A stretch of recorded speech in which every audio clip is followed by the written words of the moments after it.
All right, go ahead and roll for perception. I got a 13. Hey, that's pretty good. With that, you can tell there's some fantasy situations going on. You hear some adult language, and with that, you can tell this podcast probably isn't for kids. Hey everybody, welcome to the Dungeoncast. I'm Will. And I'm Brian. This is the podcast where we talk about everything Dungeons and Dragons, from emotional Empyreans to elven eyes. And today, we're talking about the Fey. Prepare yourselves.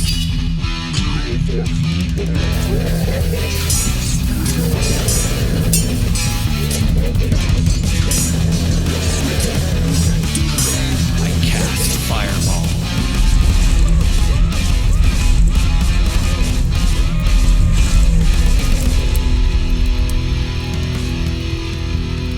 The Dungeoncast.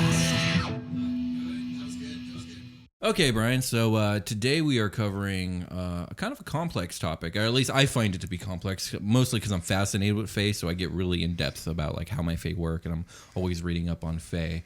And you've had some experiences with the Fey. We've talked a little bit about that in our Feywild episode. Yes, and this episode is not to be confused with that episode. This episode is about a much more broad topic, which is the over-encompassing experience that is the Fey, right? Yeah, absolutely. We're not talking about the place this time. We're talking about the things that live in that place. Right, okay. And how they work and role-playing them. We're going to talk about it from like a monster aspect. This is going to be a monster mythos episode. We're also going to talk about this from like expanding outside of like the lore that D&D provides, and we're also going to talk about like almost the player kind of end of this. I guess like there are some races that are Fey ancestry, so these are some things you might want to consider if you're role playing this. Also, there's the warlock, which can actually have a really close connection with the Fey. Yes. So understanding the Fey might help a lot. Very interesting tie-ins with the warlock. Let's, for the viewer, talk about let's give it a broad overview of what the Fey is. Can you give that to me? Okay, so Fey or Fey creatures, or fairies, depending on how you want to refer to them, they're based off old Celtic folklore, or a real mixture, actually, of European folklore. Yeah. It originates from old Irish and Scottish and I guess even English, like mythology, and it kind of covers like the spiritual and the supernatural and the metaphysical explanations that they had back then. This is pre-Christianity, by the way. Now, I've found that as time kind of went on in history, more and more things started being added to the repertoire of the Fey. So what started off as just fairies, which are nothing like what we think of fairies today. They weren't like small little pixies. They were like almost like ghosts. Yeah, little demons, as I understand it. They would would shoot you, right? I think we talked about that in was more another like episode. Elves. Yeah. Which again, elves are Germanic in origin, and elves eventually were kind of added to this general European folklore of the Fae. So you're right in that regard. But original fairies were just kind of like, there was a mixture between mischief makers and evil entities. And they usually were basically of nature. And again, as time went on, Germanic things like elves kind of got added to the mix, and goblins and ogres actually kind of got added to the mix, and basically anything that wasn't Christian really got added to the mix. Even as far as like Greek things like satyrs and centaurs and those things dryads and nymphs, those are Greek mythological creatures, but they got added to this general thing that into is this the bullshit. Yeah. Hashtag Fey-bullshit. Yeah, exactly. And somehow though it all fits, and it's very cohesive, and it's a really wonderful and scary place. Really. Well, using the word cohesive loosely, right? Because this is a very chaotic style. It's true. Yeah, you're absolutely right. So I did some reading on a lot of this old European folklore, and most of it actually isn't so much about the things which are Fey, but about warding them off because they're a pain in the ass. You don't want to fuck with that stuff. And it's actually interesting some of the weaknesses that Fey have, and they don't really have these weaknesses in like vanilla D&D mechanics, but like these are things I would consider as a DM like kind of adding to the mix to make it, which is I think is really good. Do I want to incorporate like this? I mean, by D&D standards, it would be extra, right? Like what you would add into to make it like have your own spin or this original lore. Yeah, and I would highly recommend this, not just because like it makes it better, but like the monster manual has very few Fey creatures. Like it's interesting. Yeah, there's only like 6 or 7 of the dang things. The ones that are in there are really pretty looking. Oh yeah, and Fey. That's the thing about Fey is the Fey tend to be beautiful but dangerous. Yeah, I think we were talking with our buddy Jake about the way a shell has that like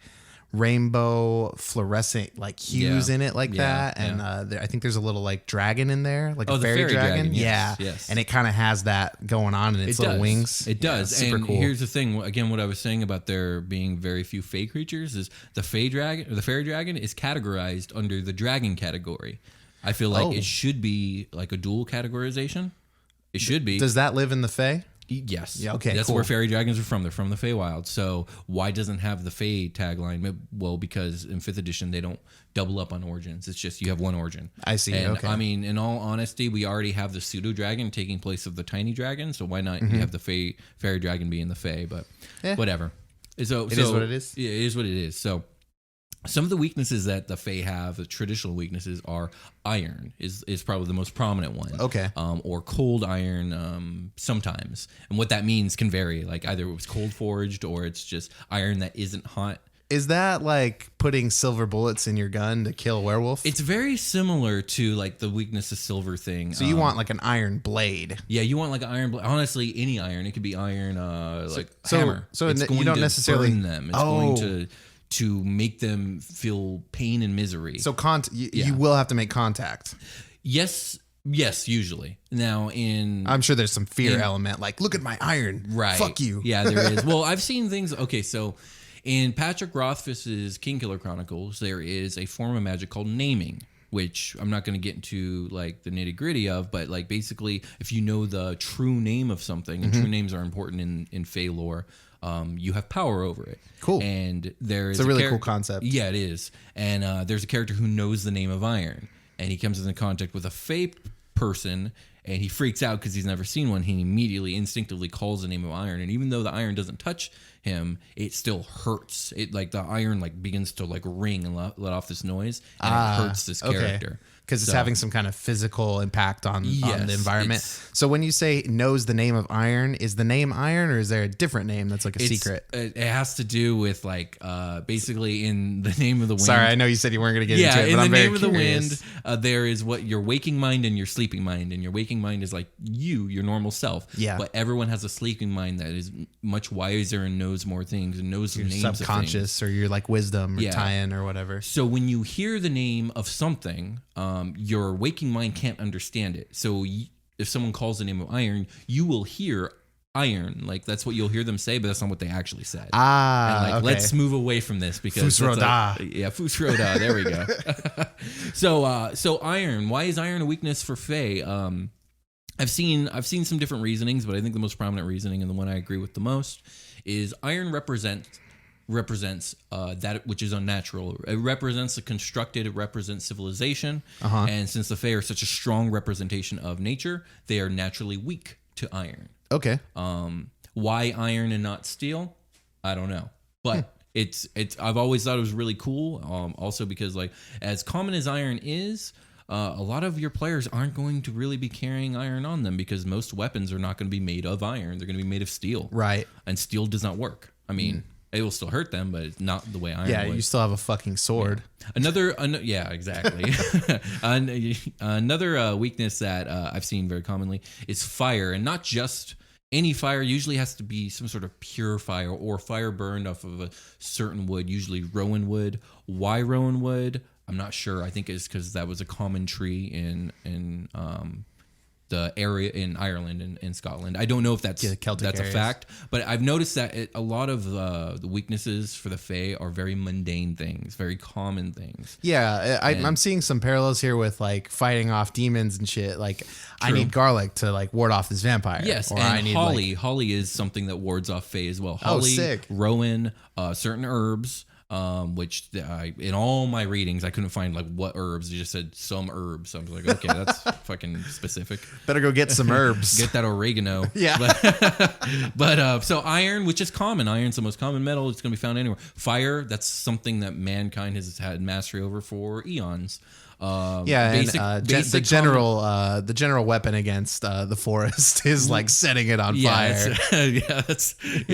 That's according to Smokey. That's true. Some herbs which are common and types of wood that are common to the area.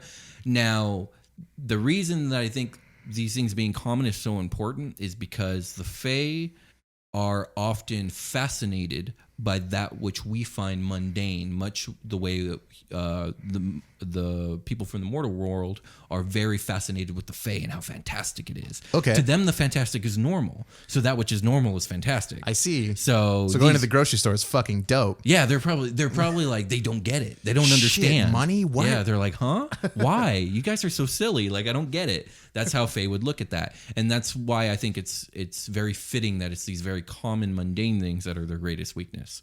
Cool. But yeah, so that's interesting. So let's talk about like what are Fae, because we're going to talk about archfey, but let's talk about not archfey first. So like elves are considered Fae, gnomes, satyrs, dryads, nymphs of any kind, treants are usually Fae. And you mean like descendant of Fae, or meaning like that these are things that live in the Fae. They have a Fae origin of some type, and they usually have at least a little bit of a Fae mentality, which we're going to talk about Fae mentality. Because Fae mentality, along with a lot of other mentalities in Dungeons and Dragons, is truly alien. It is not human. Yeah. It does not in any way represent or it has almost zero common ground with humanity. You got to throw away what you know. Yeah. If you're the way a dragon thinks is way closer to the way humans think than like the way a archfey thinks. Yeah. Okay. And it's not just the Fae that has this alien morality. Demons and devils have an alien morality. Things from the far realm have an alien morality. Yeah, the beholder. It's fucking. It's fucking insane. Exactly. It thinks on a different level. Yeah, you would think it's insane, but it's not insane. That's just the way it is. Right. So that's what I mean when I'm talking about Fae creatures. Cool. Okay. Other things that are Fae. Let's see. Will-o-wisps. That's another Fae. Oh, nice.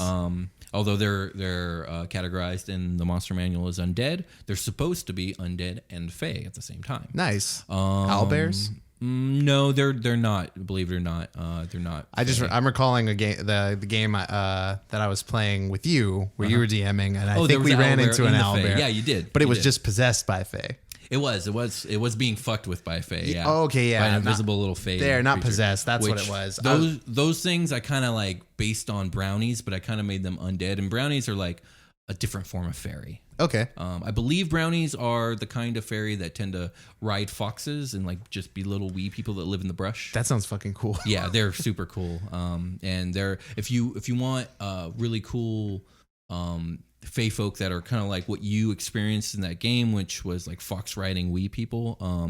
Dennis Allen McKiernan, who I don't know if he's still writing anymore. He's very old. He's probably in his 80s now. Okay. He's a very Tolkien-esque style of fantasy, and he has a lot of Fae-inspired stuff that's like that. It's really interesting. Cool. For other Fae readings, I would check out Jim Butcher's Dresden Files. That's probably some of the most prolific modern fantasy on Fae. And then Patrick Rothfuss's Kingkiller Chronicles. Are there communities like that in the Fae often? Like if we're gonna have elves that live in the Fae, they're gonna probably pull up together. Yeah, there's villages, there's civilizations a lot of time. Not as obviously not the same as in the mortal realm, but yeah, they do exist. Another thing in the Fae is on top of all like the monsters and the various like humanoids and whatnot, animals usually are sentient.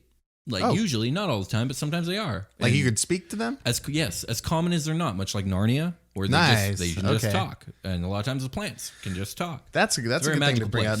Is Narnia like the Fae? Like if Narnia definitely draws a lot of inspiration from the Fae. And I feel like it's a good tie-in for somebody if you're inexperienced with the Feywild. That might be. I mean, I read Narnia in school. I don't know if kids are still doing that, but. I feel like a lot of people know what Narnia is. Yeah, so. Yeah. I mean, yeah, it's some of the most commonly read stuff as children. Yeah, you're absolutely right. So we're gonna slowly slide into Fae mentality, and part of why Fae mentality is what it is because because of the nature of the place that they live. Like the Feywild is a place where science and logic simply fail. They are just incorrect. And the Feywild is a place where the make-believe and fluff is what is actually real. Okay. And like a lot of times Fae creatures will prize objects of sentimental value way higher than like anything that is like of like monetary value. Yeah. Like, so if you were carrying a precious heirloom with you and you want to strike a bribe with somebody, that object that's a value. To them has power. Ooh. It means something, and not just like like the power of love, but like it's literally like when it's in the Feywild, like that power means something, and it is something, and it will have a physical representation. Even if you don't understand how to ever bring that about, it's there. The creatures of the Fey will know. Exactly. Most likely. Exactly. And Like, I got homeboy's grandmother's heirloom. Fuck yeah, you. right. Die. Yeah. So, and that's another thing too, is there's like weird rules to all this stuff, and it just varies from Fey to Fey and from place to place. Well, I remember the time dilation. Yes, that is. How does that affect creatures that live there all the time? It just doesn't. Like they just live. Time flows normal for them. So it's more of like an entrance exit thing. Yeah, it's just like time here and here are flowing differently. Right. Okay. And from like what makes the most sense to me is that time here just flows differently, like at different times. Like it fluctuates. Sometimes Right. it's going fast. Sometimes it's going slow. I think it is likely that in the long run it evens out, maybe, but I don't know. Yeah, this is really say. As a Stephen King fan, there's a lot of that going on in Dark Tower, where like the worlds that run along side by side, one will run faster and will not slow down. Right. So yeah, there's a lot of weird time concepts in that. Yeah, and I think that's common. So kind of more on this, like the fluff is real, like. Also, like just the way they think too. Okay, so here's an example. If you were to be in the Fae and have a really cool pixie friend, and you're feeling depressed, and the pixie finds out you're depressed, the pixie might present you with a peach. And if you were to ask it why the peach, the fairy would say, well, because the peach is full of sunlight. And if you asked it what it meant, well, it would say, well, look at its color. Like it's the color of the setting sun because it wants to be so much like the sun, and sunlight brings happiness. So if you eat this peach, you'll be happy. Like that's the type of mentality. Like none of that really made sense, but it kind of does, but not really. Like, you know what I mean? You see what I'm saying? Well, I'm on a lot of acid, so here's this fruit. Yeah, pretty much. Yeah. So that's like, that's the world that they live in, where it's Sweet. like these fantastical things just are real to them. I would say if I was feeling depressed and a flying pixie came up to me and gave me a peach, I'd eat it. Yeah, I'd probably feel better. Yeah, I mean, yeah, that'd be pretty cool. But I get what you're saying. The mentality is like, here's how I would cheer you up when, like, in the real world, it's not so simple always, and maybe that would have weight in reality from Fey to Fey. Not necessarily if a player wanders into the Fey and a pixie goes, I would here's agree a peach. With that. Yeah. It might not necessarily make you feel better in the way it would another Fey creature. I agree with that, but I could also see it going the other way, where like in your mind you think like, well, that's not going to work, but then you eat the peach and next thing you know what? I do feel better. Ooh. How weird, right? Like, yeah, it could go either way. It's really up to the DM at that point, and I think both ways are very cool, so it's really up to you. Okay.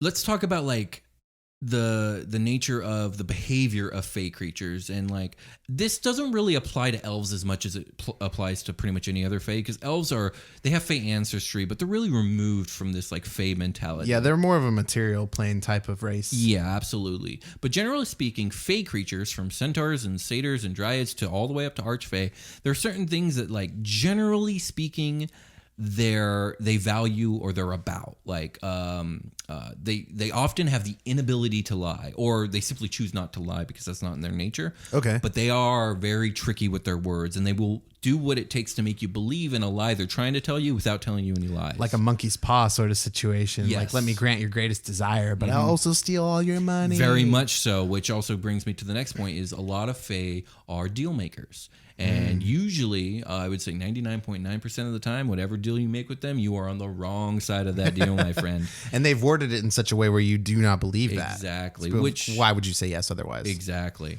And here's the thing, like, this is where it can become very hard for a DM to roleplay, because it's hard to be that fucking clever. Yeah, well, you gotta be this alien mentality. Mm-hmm. And so I would say just do the best you can. Right. Another thing, and this kind of goes back to the weaknesses bit and Patrick Rothfuss with naming, is true names are very, very important to the Fae. If you hold the true name of a Fae, or if a Fae holds the true name of you, like, you will have power over one or the other. Like, if you know an archfey's or a Fae's true name, you will have power over them.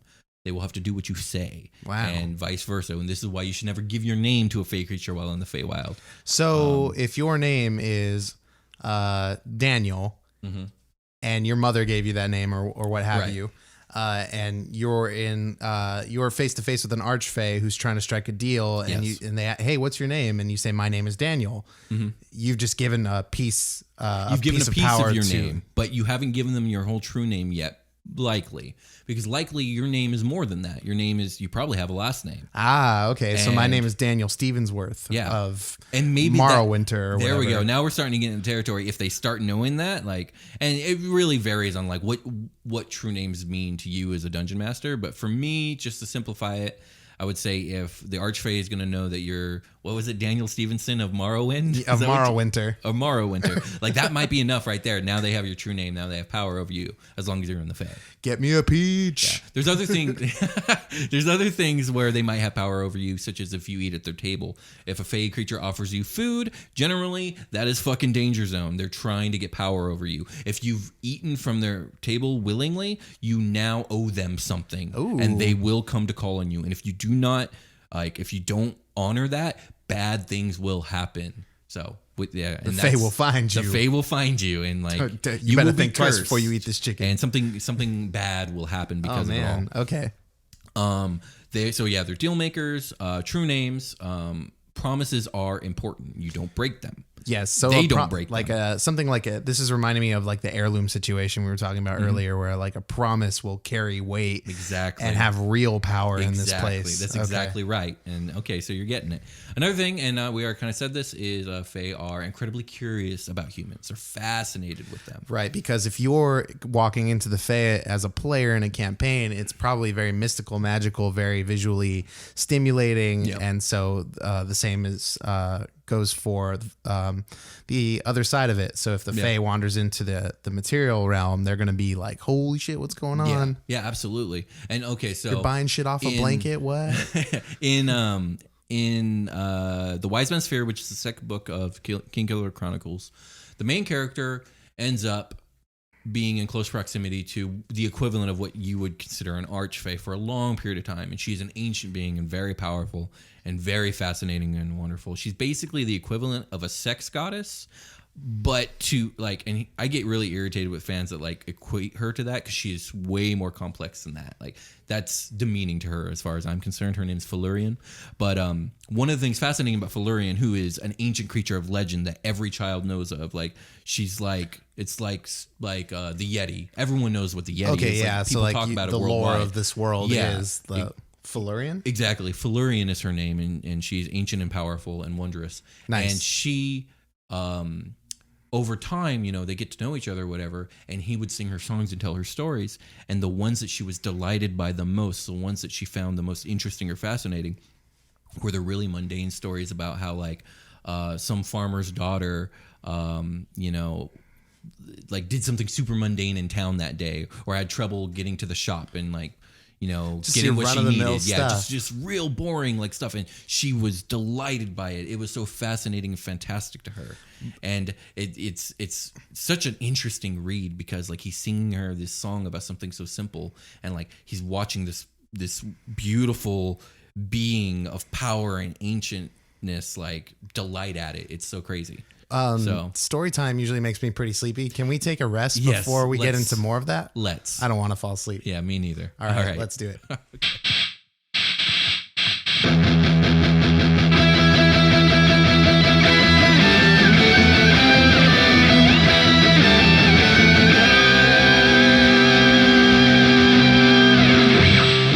Hello, everybody, and welcome to the part of the show where we stop talking about what we were just talking about and we start talking about something else, which is us and you. Let's start with you. Thanks a lot for listening to the show. We really appreciate it. Yes, thank you very much. We really do appreciate it. So, yeah. Been seeing all the stuff just like every week. Man, I'm really impressed with you guys. Thanks for being a part of this. It's a lot of fun, and I can't appreciate it more. I want to give a particular shout out to somebody that is a pretty big fan of the show. It's given us a lot of attention, a lot of positive feedback, and really has an impact. His name is Sandy Del Rosario. He's a good friend of mine, and he just started a YouTube channel. I wanted to give him a plug since he's always plugging us. I think that's the name of his channel, Sandy Del Rosario. And he's got a couple videos up there. I don't know if you guys are into this. I was pretty into it. The first video is called I Try Miracle Whip by the Spoonful. And it's pretty much what I just said. And the second one, the second video is I drink clam and clamato juice mixed together. And Sandy's a at least you know what you're getting. Yeah, exactly what you're getting. I know a lot of people that are into that kind of stuff. And Do you? yes, I do. Okay. And I was into, well, I guess I was being generous when I said a lot, but I know I do see views on videos like that. I know at least one person. Okay. And his name is Jacob. Shout out to Jacob. Okay. What else we got? Oh yeah. Okay. So back to us, kind of. So guys, we're still running that contest that I've been talking about for like the last 5 or 6 episodes, where we are giving away 3 ultra detailed Hero Forge minis, and you got to do one simple thing if you want to enter. You simply tweet a link to our show, whether that be a playlist, a specific episode, a YouTube episode, a SoundCloud episode, whatever it may be. Tweet out that link and hashtag Dungeoncast. You will be added to the list, and we are pulling 3 names from that list on July 4th. So you only got 3 weeks left or so. But yeah, enter the contest, win a mini. Spread the word. That's 3 Twitter users. 3 different prizes, which are really the same prize for 3 different people. Yeah, true. But each customized to their wishes, yes, if you will. Yeah, it's your own mini, high definition, high quality, hard cast plastic mini. Please don't. Well, I mean, you could just tweet about the show. That's super cool. But if you want to get on the contest, make sure you put a link on there and make sure you hashtag Dungeoncast it, because otherwise it's not a valid entry for the show. We want to make sure that we're getting the entries. People who want to be entered, you got to do that. Yeah, absolutely. You can find us on soundcloud.com/Dungeoncast. You can find us on iTunes or wherever you get your podcasts, whether that be Stitcher or what have you. You can find us on YouTube. Just search Dungeoncast. We'll come right up. You can watch our faces also. Yeah, I think that's it. If you're using iTunes, please give us some feedback. Give us a rating. We want to climb that iTunes ladder. Yes, please do. Yeah, that would be a lot of help. So thanks a lot, guys. And I think we're just gonna get back to the show. Let's get back to the show. Let's get back to the show.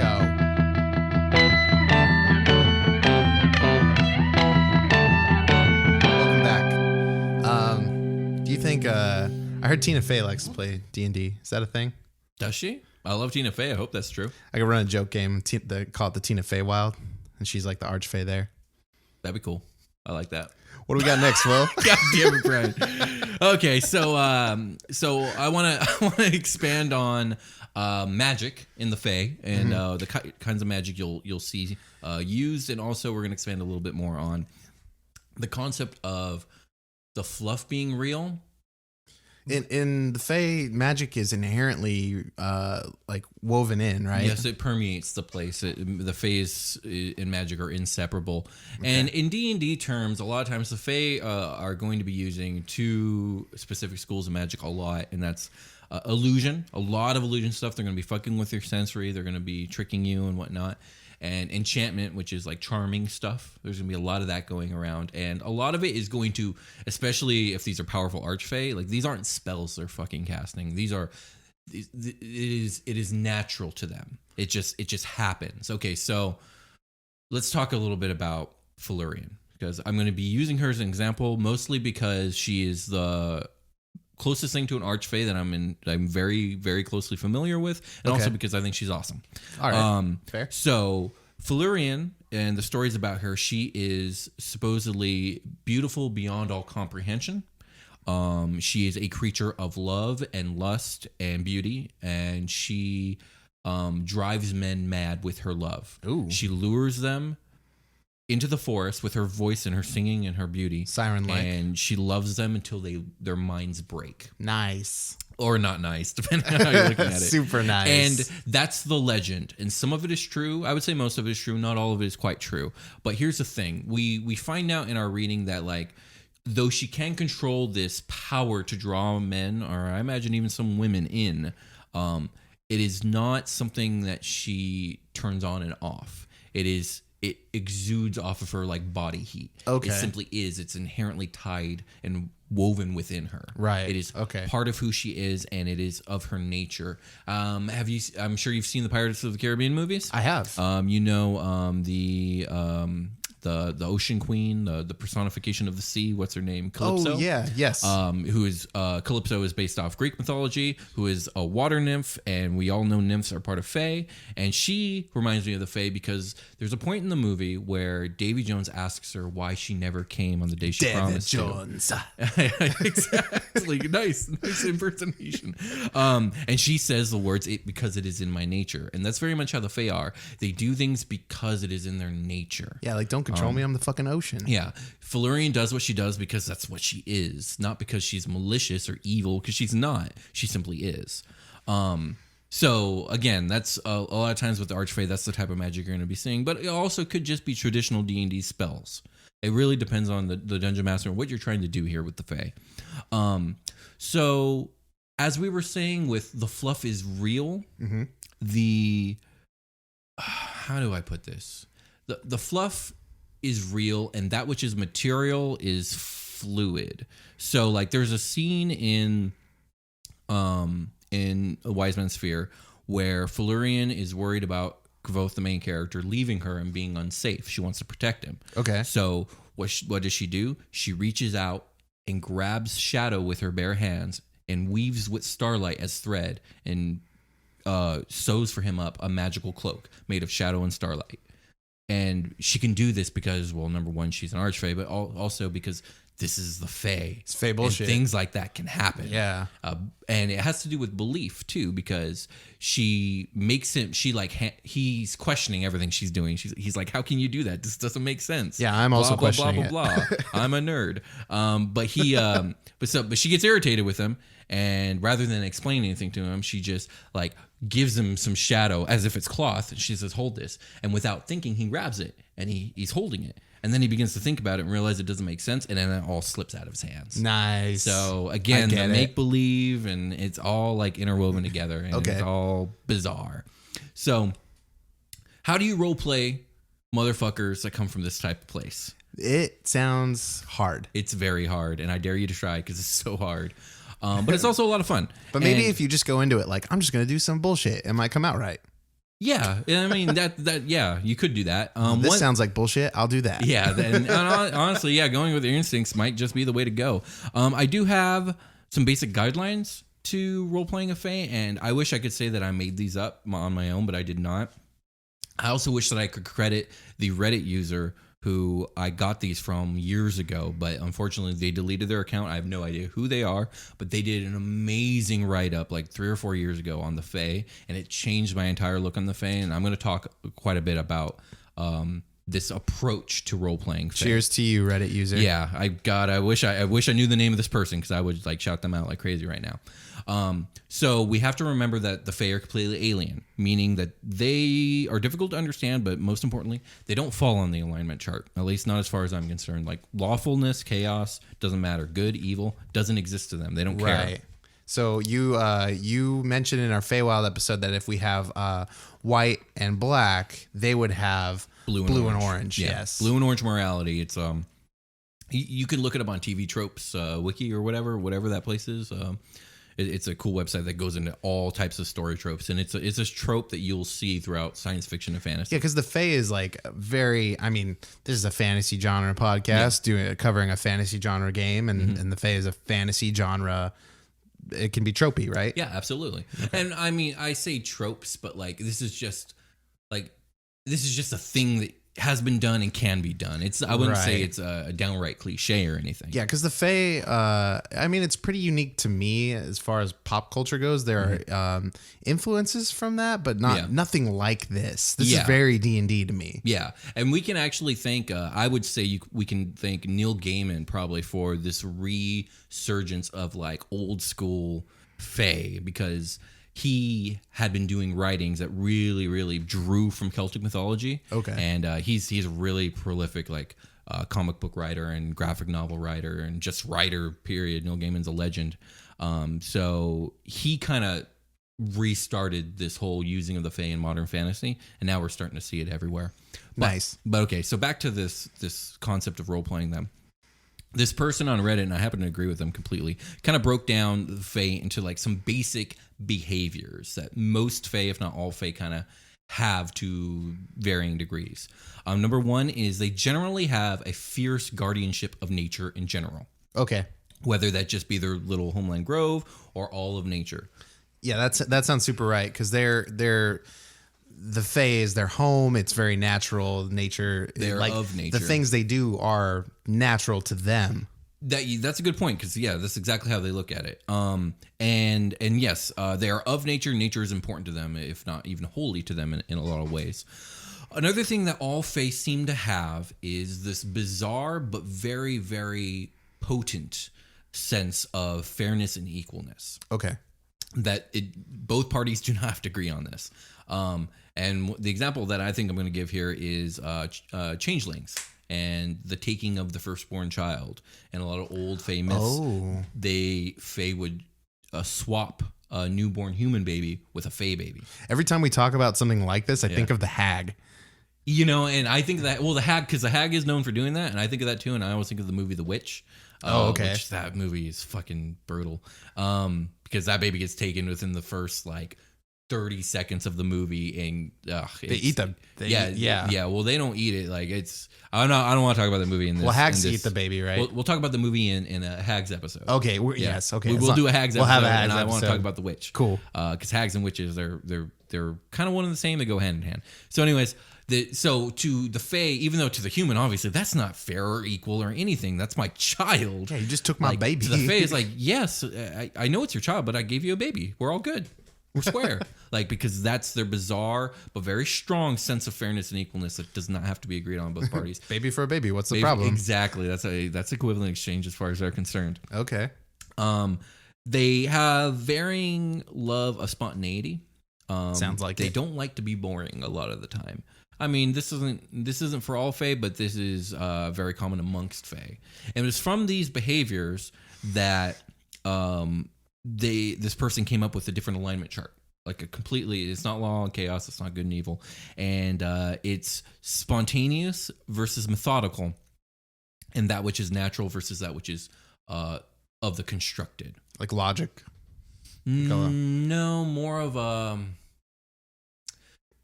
So let's talk about wood elves and Eladrin after I take this drink of water. That looks like good water. It is good water. This is my third bottle. So wood elves and Eladrin, they both have Fey ancestry and they come from the same bloodline, but they split off at some point. Wood elves like to live amongst nature. Okay. They love nature. They worship nature. They're all about nature. The Eladrin love nature too. But they view nature as a mastery of nature. They are an apex predator and they're the top of the food chain. And they own this shit. They own this shit and they shape nature as they will with their magic. Nice. While to a wood elf, no, you shouldn't do that. You should just let it be. Yeah, we're part of this. So that's kind of what I mean. It's those are kind of the Fae kind of come in those two categories. And obviously it's a sliding scale. And again, it's an alignment chart. So that which is spontaneous, I tend to value what is most dramatic in the moment, because the future is an illusion and planning is pure arrogance. You can't plan the future. You don't know what the future is. So spontaneous Fae look at life kind of like that. And so they rather do what's the most interesting at the time. Right. So okay. They're living in the present. Yeah. Living in the present and doing what is most interesting. Maybe they've had this 1,000-year alliance with some other being, but it's more interesting to portray that now. So they're going to do it. It's not a matter if it's good or evil. It's just what they do. I'm bored trying to fuck shit up. All right, cool. On the other side of that. But on that topic, they wouldn't do things like cut down trees. Probably not. No, because that's that would heinous. That's a sin. Yeah. Yeah. So they wouldn't go so far. Right. But there are other things that fall beneath that threshold. Exactly. Okay. Exactly. On the other side of that, on the methodical side of things, they see spontaneity as foolish and dangerous, and that the long game is the only game that matters. And we're talking 1,000-year plans. Okay. They don't care about the today or to the tomorrow. They're in it for the long con, and there's a lot of Fey patrons are going to be like that because these are long-lived archfey, and they're playing a long game. They don't have to be, but a lot of times you'll see that they are. And again, I'm talking about this for DMs to roleplay, mostly archfey, but any kind of Fey. But if you got a Fey warlock, I would say refer to these tips, if you will, to help come up with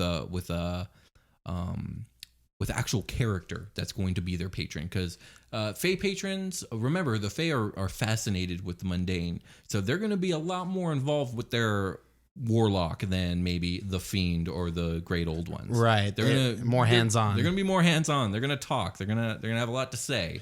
When you have that relationship with your patron, and so let's say there's a physical embodiment and you meet that archfey or your patron, and then you leave to go adventure. Are they like in your head? Is that like a thing? There's going to be some sort of magical bond, and whether that's like instant telepathy or if there has to be a ritual or something, that's really up to. But there's some line of communication. Yes, between the warlock and their patron, there has to be. Okay, there has to be like the warlock owes that patron service, right? And, like, there needs to be some sort of what's the word I'm looking for?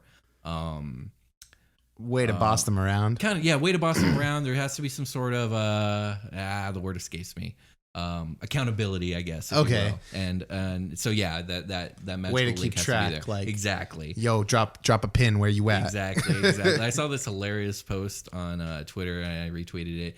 And it was a warlock that had a fiend pack with Demogorgon, who's like a demon prince, like basically on the level of a god, but pure fucking evil. Cool. And the warlock wrote like on a piece of paper, like, yo, Demogorgon, like, give me the power to slay these heathen scum that are like dragging your name through the mud or blah blah blah blah blah. You know, your number one guy, so and so, and then the DM wrote a note back, and it just said, "New number, who dis?" And it was the funniest fucking shit. I really like that. But yeah, there's gonna be some sort of communication between a warlock. Was and it patron. In red pen on a white paper? Yeah, I retweeted a long time ago. Yeah, it was really funny. Okay, so let's talk about the natural versus constructed.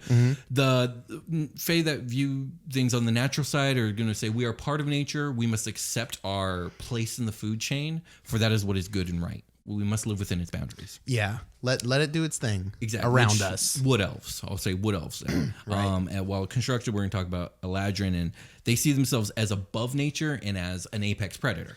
Like, I command this. I decide the ebb and flow. They're of nature and they love nature, but they are in command of nature. Right. So, okay. So yeah, and I would approach your role playing on these spectrums. I think it's going to make role playing your Fae a lot easier. So are you saying it's one or the other? Or are you saying they both exist?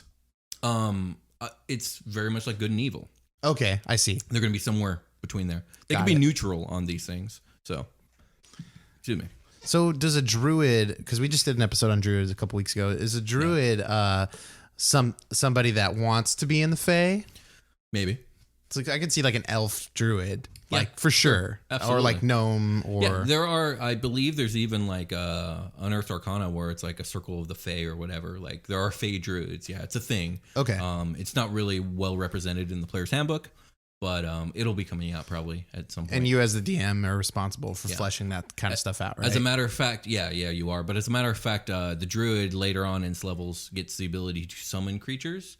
And it can summon things from either the beast category or the Fae category. Nice. So there it is. Like, cool. yeah, the druids do tend to have some sort of tie with the Fae. How could they not? The Fae is like nature and magic just fucking slapped together. So there it is.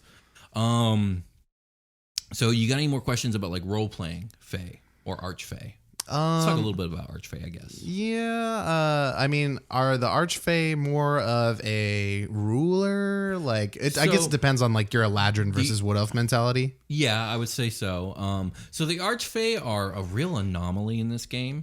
They're not as fleshed out or pinned down as like the archdukes of Beator or the demon princes of the abyss or any of the gods or deities, but they're kind of at the same level of playing field of power, maybe slightly under, maybe at the same. It really depends. Like the queen of the fairies is usually at the same power of a god because fairies don't fuck around, they are powerful. But it really just varies, and you kind of have to make up a lot of your own. You can draw a lot of inspiration from like old Celtic gods, and a lot of stuff you will see is drawn from them, like Titania or Queen Mav or the Queen of Air and Darkness. And some of these are different characters, and some of these are interchangeable names for the same character. It really just depends on what you're reading or what you're doing. But the archfey are really just, what were they originally? No one knows. At some point they became something more, and they're incredibly unique creatures. Whenever there's an archfey, they're very specific, much like a god. There is no other one of them. They're not part of a race or a species. They're just a powerful entity that came about at some point in time and are strongly tied to the Fae. Got it. Okay. Basically what it is. You're going to have to make up most of your own or draw them from other book sources. Okay. Because your D&D books in almost any edition are going to provide you with very little. For my game in particular that I like to run is when it's more at my command, like I get to flesh those things out. I really like that because I don't get caught up in the like, what does the book say? Right. I just get to do it, and that's cool. Like it gets to be whatever I want it to be, which is nice. But I mean, I don't want to. I am playing D&D, and I want to kind of play D&D. Like, but at the same time, remember, Dungeons & Dragons is just taking from every mythology on Earth and slapping it together. So there it is. Pretty much. Like, okay, so there's not a lot, but there is some things. Like in 4th edition, they introduced some archfey. There's the Winter Prince or the Pale Prince. There's not a lot written about him. He's just a really powerful winter fey who used to be an elf at some point. Now he's this really powerful, fucked up dude who's really cruel. And he loves winter. Nice. And that's that.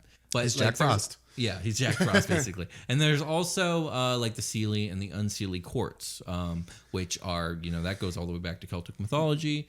And yes, the Seelie are the more playful, happy. They're mischievous, but they're generally good-hearted, although I wouldn't say they're good. Yeah, let's talk about what it means, like the relationship Seelie, Unseelie. Is that like heads and tails? So it's said that Seelie and Unseelie are different sides of the same coin, but it's also said that they're the same side of two different coins. I don't understand what that means exactly. Okay. I just know that that's been said, so I wanted to say it. Interesting. So you don't have to understand it. It's the Fae. Yeah, I know, right? It's a bunch of bullshit. So the Seelie court is usually pure-blooded noble Fae who hold themselves, they're really on the constructed side of things. They see themselves as apex predators, a part of nature, but in command of it. Right. They're very methodical. They're playing the long game, and like it is a very political, dramatic world for them. Like they're always making maneuvers against each other, much like Game of Thrones. I see. Yeah. Okay. Territorial and they're generally possessive. good, but they're also xenophobic racists that if you don't have the purest of Fey blood that could be traced back 5,000 years, you don't belong there and you need to get the fuck out. For sure. And like they will bring those who aren't into their court, but they're viewed as pets to be displayed. Oh shit. Yeah. You see what I mean? But these beings are not good. Yeah. But they're also not evil. This is just what they do. They generally dislike evil and will slay evil, and they don't fuck around with evil. They like beautiful things like celestials and like other beautiful fae and like the most beautiful art and the most beautiful songs and all stuff like that. While on the flip side of things, if you have even like the slightest drop of Fey blood in you, the Unseelie court will have you if you're like powerful and worth something. They don't give a shit. Okay. There you're gonna find grotesque things and that which is perverse and twisted. And even though like they are not like they don't align themselves with evil, everything they do is pretty fucking evil. So they are, to put it simply, evil. Okay. They're ruled by the Queen of Air Darkness, who is very beautiful but incredibly cruel, and they do a lot of like blood oaths and evil shit, and like they're crazy. I don't know too much more about the Seelie versus Unseelie. Those are your basic premises for the courts. If you have a question, I might be able to answer it. I don't really like the Seelie and Unseelie courts, and I know that might be blasphemous to people that do love it. It's a great framework if that's what you like. It doesn't speak to me, so I don't use it. Okay. Yeah. I have thought of the Fae more as like when you walk into the woods, it's just whatever the fuck is going on in there is going on in there. Yeah. I don't really think of it as like there's this sect over here that believes these things and does things this way, and then there's the opposite side over here that's doing it a different way. Yeah. I mean that calls to much more structure than I believe my Fae, like what I interpret as the Fae would be. Yeah, and I agree with that. But again, like everyone's Fae is going to be their own, and totally. You know what? This stuff is here if you want it or need it. Yeah, excellent. So, yeah, it's super crazy. Like just for DMs out there, I think your best weapon when you're talking about the Fae is the visual experience. Really hitting them with what visually everything looks like, because it's supposed to be very stimulating and crazy. Like to a player wandering into the Fae, there's a lot of mayhem and just colors and it's crazy. It's wild. Can't even. It's I've got to do a lot of prep because I'm going to be doing some Fey stuff soon. Spoilers. Yeah, spoilers. So this is good timing for me. And hopefully this episode has been helpful for you, and I hope for listeners that you've gleaned something from this. I know it's a lot of information and a lot of it's incoherent, but hopefully this helped you. So, any more questions, Brian, or should we call it a game? Let's call it a game. All right. We'll see you guys next time. Thanks. Bye.